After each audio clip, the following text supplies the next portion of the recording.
اعوذ باللہ من الشیطان الرجیم بسم اللہ الرحمن الرحیم۔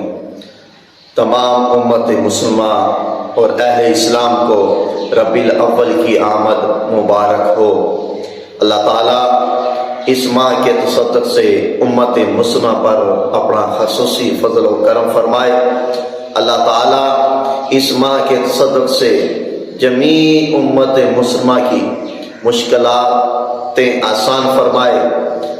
یہ اب عظمت بابرکت والا ماہ ہے، تو اس ماہ کے اندر ہمیں عشق مصطفیٰ، محبت مصطفیٰ، اپنے دلوں کے اندر محبت مصطفیٰ، عشق مصطفیٰ کی چنگاری لگانی چاہیے، اور اس ماہ میں زیادہ سے زیادہ درود و سلام، محبت بھرے نذرانے حضور سید عالم صلی اللہ علیہ وسلم کی بارگاہ کے اندر پیش کرنے چاہیے، اور ساتھ یہ دعا کرنی چاہیے کہ رب کائنات اس ماہ کے صدق سے امت مسلمہ پر اپنا خصوصی فضل و کرم فرمائے۔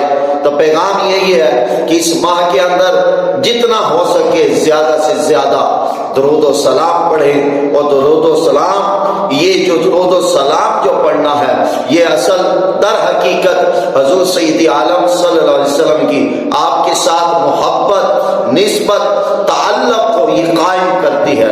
تو پیغام یہ ہے کہ نوجوان ساتھیوں، بزرگوں، بھائیوں، دوستوں کہ درود و سلام کی کثرت کریں، اس ماہ کے اندر جتنا زیادہ ہو سکے درود و سلام پڑھیں۔